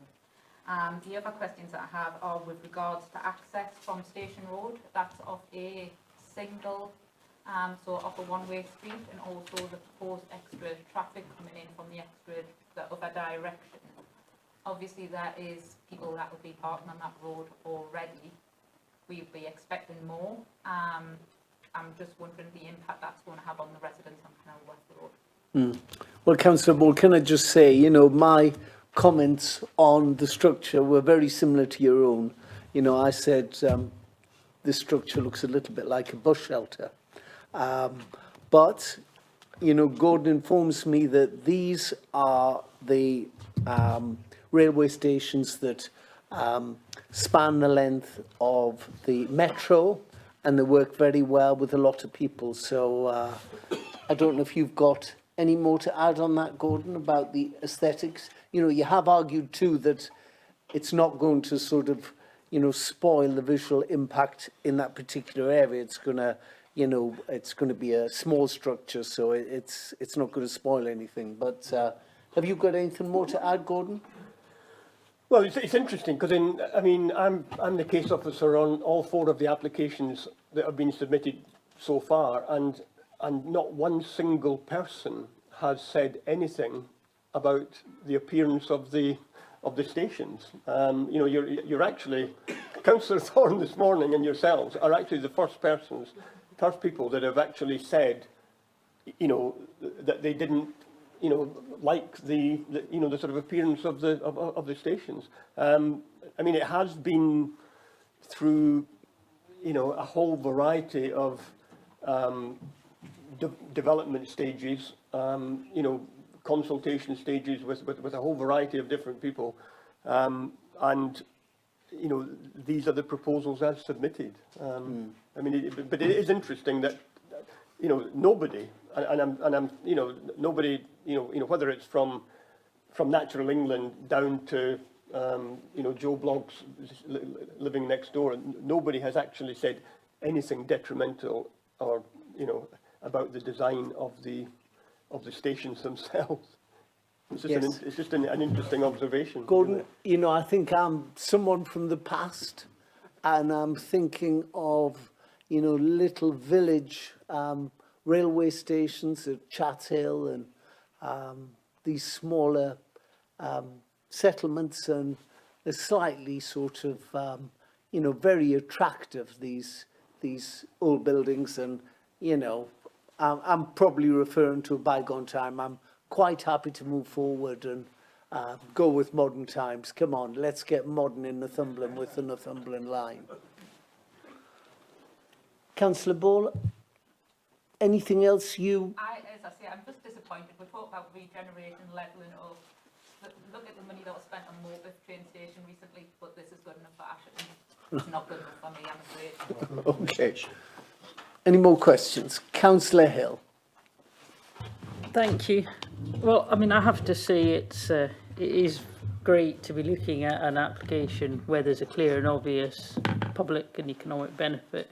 It's not just looking at more damn housing. But yeah, no, so I understand the argument weighing the, you know, the huge benefit. It's just, again, on the car parking, could you just clarify, obviously maybe the plans haven't been drawn up, but is the plan to be a car park for use for the town centre as well, just a free car park, unlimited times, or it's just for background information, really? Well, the sort of current, the current proposal is that this car park will service both the town centre and the new station. Decisions have not yet been made, for example, on who will manage the sort of new station. I mean, the existing car park is managed by Northumberland County Council. No decisions have been made yet on who is going to manage each of the stations, and it isn't necessarily going to be the same manager in each location. You know, so if I give you a scenario, it is perfectly possible that this car park, because it isn't just servicing a station, it's actually servicing the town centre. It is quite possible that this station may stay with Northumberland County Council as the manager, and the same need not happen about, say, the station at Seaton Delaval, you know, which is on the edge of Seaton Delaval and is really only being provided there to service the station. In the discussions that subsequently take place, it might be decided that the best manager of that station is Northern Rail, who are going to run the trains. In planning terms, it doesn't really matter. I mean, there are conditions that sort of are relevant to the points that are, you know, that are being discussed. You know, so for example, condition 22 talks about prior to any change in the charging strategy for the car parking area. You know, the current proposal is that there will not be a charge. You know, details of the changes in any associated mitigation have got to be submitted and approved by the local planning authority. So that's there sort of is another bite at the cherry if anything was to happen there. Condition 21, prior to the car parking area being made available for public use, an operation management and maintenance strategy, you know, it requires to be submitted and approved by the local planning authority. So County Highways, you know, have recommended various conditions be put on this application, mainly in relation to aspects associated with safe ingress and egress to the station, you know, from surrounding roads, and the effective operation of the car park. You know, so I think there sort of are appropriate safeguards there through the conditions. I mean, in terms of EV charging points, the sort of number of EV charging points, I mean, as has been pointed out earlier, you know, the council doesn't have an existing policy on this, but the number that is proposed is in line with nationally recognised policy, and there is an informative that sort of points out that, you know, as the growth of electric vehicle ownership increases, there sort of may be a need to sort of look at that. You know, I mean, I'm not an expert. I mean, I've just actually acquired an electric car, and I've spent, I sort of did 1,000 miles a couple of weeks ago, and looking for electric charging points is a bit difficult. I mean, the big issue at the moment is that they're all operated by different people, and you need to download apps in order to do it. You know, here, you know, the same criteria are being used for each of the station proposals, and at the moment, County Highways' view is that the number of electric charging points is appropriate, but it can be reviewed and will be reviewed, for example, through these planning conditions that are being set or are being recommended to you today. Councillor Lang, you have a question, sir? Yeah, can I just come back to the trees? We're going to put 100 trees in People's Park. Yeah. I don't know what kind of area that covers, but will that mean that some of the playing fields are lost? No, no. I mean, what there is at the northern, I mean, people that don't know People's Park, but basically People's Park is an extensive open area, and it's basically got trees around around every side of People's Park. Single line trees, all planted about the same time. What is being proposed here, 100 trees, is actually at the northern end. There will be, in the future, there'll be 2 lines of trees. So I mean, it's only taking an extra 10 metres out of the park, and it's not taking any of the land that is currently used for, you know, recreational, you know, sort of, you know, football or sort of other sports. All the trees will be planted to augment the planting at the northern end, so it's a relatively narrow strip. Just come back as well. You said you're going to put standard trees in. Sorry? You're going to put standard trees in. The proposal that has been proposed by the council's tree planting unit is to put trees of approximately 12 feet high, and the reason for 12 feet is higher than the normal standard tree, and the sort of reason for that is to sort of make sure that it gets established as an extra safeguard against vandalism and you know, any antisocial behaviour. So you know, so they are going to be quite, well, not substantial trees, but I mean 12 feet is quite. That's why it's costing quite a lot of money. Richard might be right, but would they class them as heavy standard? So there's like 2 standards, a tree, and a heavy standard and a light standard. And heavy standards most. There's hardwood and softwood. You'll be planting hardwood. Yeah. And if you want about 100 to grow, you probably have to plant 200 or 300. Yeah. That's the problem you've got. Though it's laudable to plant trees, like all things, they grow and you have to manage them, which we alluded to. Sorry, you alluded to in the Ashington Wood scheme. There needs to be some management in there, because you can't just plant trees and walk away. There has to be management. So that was in your bit of... I mean, the existing trees along the edge of People's Park and are planted at approximately 10-metre intervals. They're actually too close, you know. So if you go there, you can see that the crowns of the trees are interfering with each other. The proposal here is to plant them at a wider spacing interval, and as I said, 100 trees will originally be planted, but that there will be 2 years of maintenance in order to replace any that sort of haven't taken or have been vandalised. Thank you. I mean, as the report points out, it hasn't just been dreamt up as a sort of novel scheme. You know, it is a scheme that the council has previously submitted for urban tree fund money, and it didn't meet government criteria. Therefore, it sort of wasn't funded. So I mean, it is a scheme that the sort of local, tree planting people in Northumberland and the parish council are supportive of, even although the parish council haven't formally written in my telephone conversation with Councillor Slaughter, the clerk, not Councillor Slaughter, Mr. Slaughter, the clerk. You know, he was supportive of the proposals both at People's Park and at Ashington Woods. Councillor Ball, you've got another question? Yeah, just with regards to Wandsbeck Square, and the parking underneath there, and whether this is part of the scheme at all long term or... Well, there's no proposal. Sorry, there's no proposals. The sort of access, the pedestrian access to sort of Wandsbeck Square will be maintained, but it doesn't form part of these proposals to sort of do anything. I mean, it would be outside the red line boundary for the scheme, so it doesn't form part of these proposals. Thank you. Councillor Lang?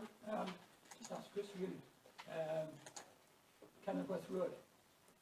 Are you happy with the number of cars that are going to go in West Road as a result of this? Because that's a fairly from Station Road as well. Happy's always a strong word, isn't it? We recognise that it's going to result in busier periods of the day than people have expected there previously. Again, in terms of the local road infrastructure, there's nothing for us to identify that just because there'll be more users at particular times of day that would become unsafe, or that there would be any capacity issues or queuing, essentially, or that there would be any additional parking on the street that would cause further interference than that, which does happen currently because there is a lack of parking restrictions in some parts of Ashington. They've obviously committed to a little bit of improvement on the frontage there. That's more than we've gotten out of them on other applications that they've made in relation to this. It is a bugbear for my team, how little we are able to secure in off-site remedies. And we do have an extensive list of sustainable measures that we want delivered in these areas, and we're passing those through to our infrastructure delivery partners. But we've kind of looked at this as an opportunity for the Northumberland line, so there are some matters which we're being resilient on as opposed to necessarily happy with. I'm just concerned that we're squeezing cars down this one road, especially up and down. If we're going one way, that would be fine, but I'm concerned about that. It's not a capacity issue in terms of a road of that nature, of that width, and the volumes of traffic it can actually support in free flow conditions. Yes, they'll be turning on there because people will be coming in and out of the car park. And I wouldn't sit here and say to you that it will open on day one and everyone will be really great at using it. It will take some getting used to that change, that car park being busier and that road being busier at those times of day. It may be in future some people that have used that as a thoroughfare might choose to seek another route if they can, but certainly it's not going to jeopardise the long-term movements in Ashington. Thank you. Any more questions? Councillor Swinbank. Thank you, Chair. I just want to ask whether there is an emerging local cycling and walking infrastructure plan for Ashington, because there's no mention of it in the report. That I may have missed it, but I couldn't see a reference to it. Obviously, Ashington, the great thing about opening the Northumberland line will be able to get people into and out of southeast Northumberland without having to use their private cars.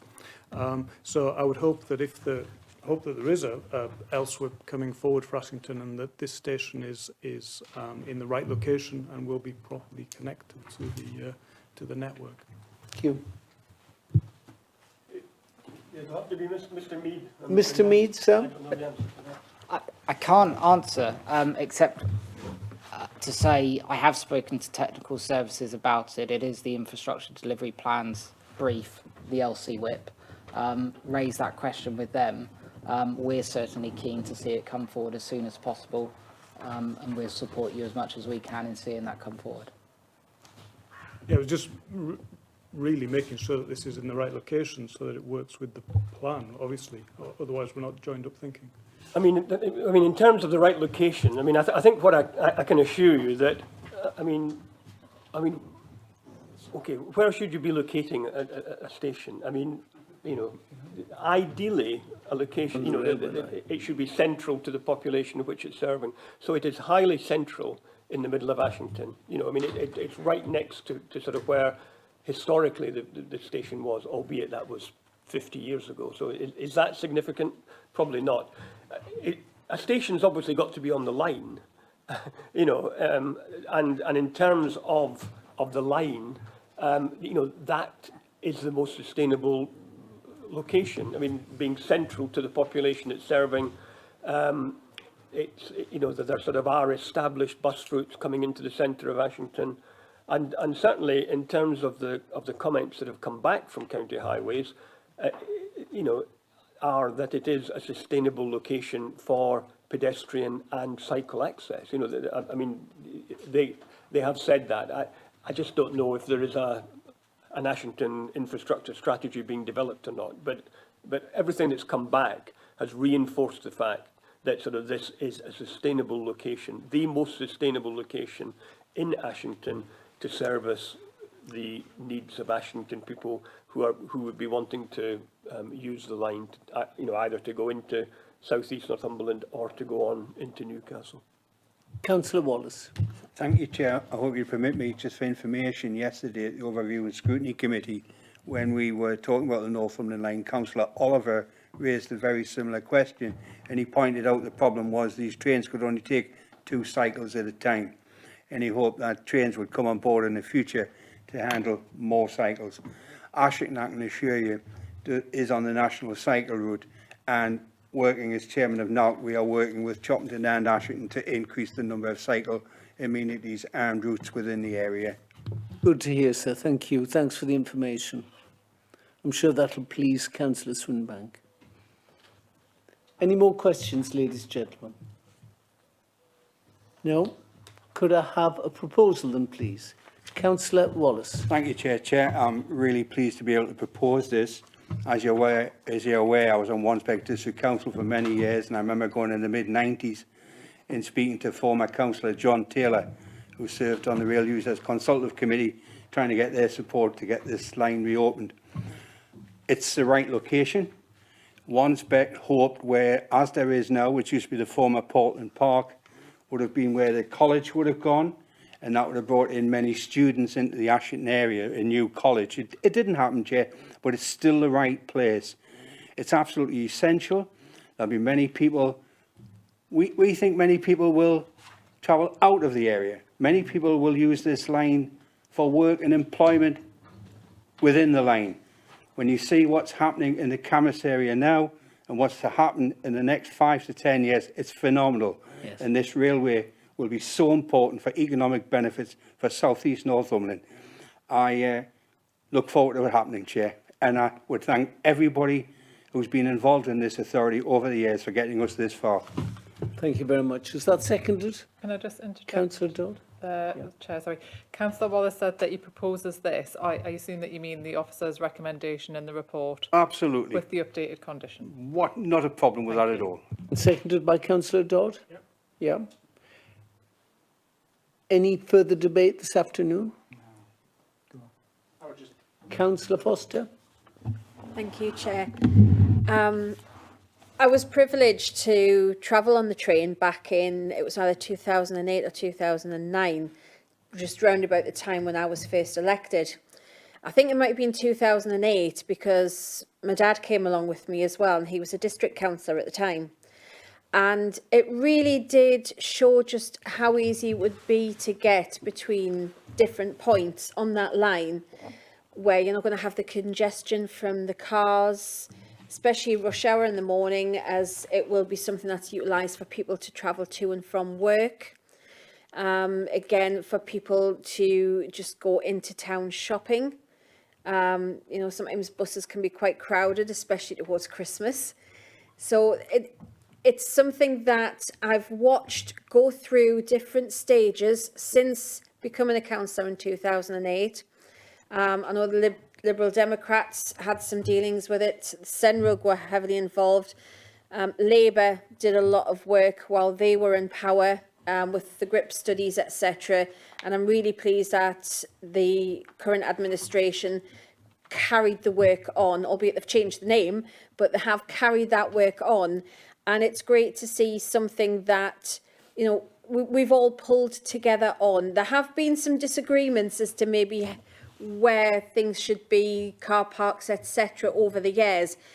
But to see this getting closer to coming to fruition is really absolutely fantastic. And it must be something that people who've worked on it over these years, including former councillors who have now retired, that must be really good for them to see this as well. So again, thank you to everybody involved. Councillor Dodd? Yeah, just to echo what everybody has really been saying, that we've been waiting a long time. And I think the planning application is a step. I just hope that legals don't get in the way or whatever. There are other stations we're going to presume have the same sort of planning applications coming through. and I hope that we can get them through quickly, because, you know, time doesn't... Things do happen. You know, we talked earlier about Haltwhistle bypass. I remember when people said, oh, it'll never happen. It does happen. Things do happen under all sorts of colours.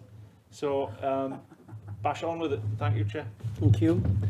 Just for the Chair, very briefly, you know, like yourselves, I think this is, you know, a marvellous achievement. It's a good application. When I first took over the Chair Strategic, I thought British Volt was the most amazing application we'd ever seen. Now we've got the Northumberland line actually coming through. We're planning the railway stations.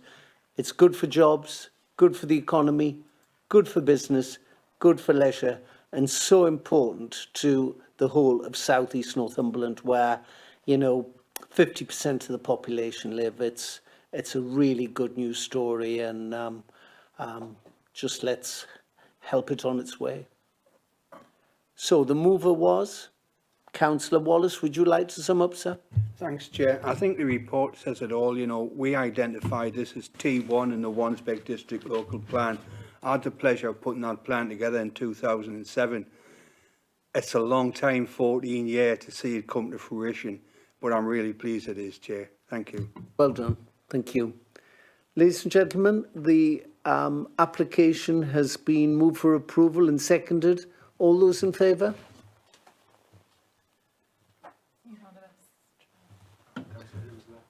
Yes. Well, 3 councillors have left. No, well done. Ladies and gentlemen, just to round up our meeting today, we've got, for your information, an appeals update, item number 7. We've got, on item 8, section 106, agreements update report. And finally, urgent business. As the Chair, I'm not aware of any urgent business this afternoon. I'd like to thank you all for attending, and thank you all for your valuable contributions to making these decisions. Thank you very much. Good night.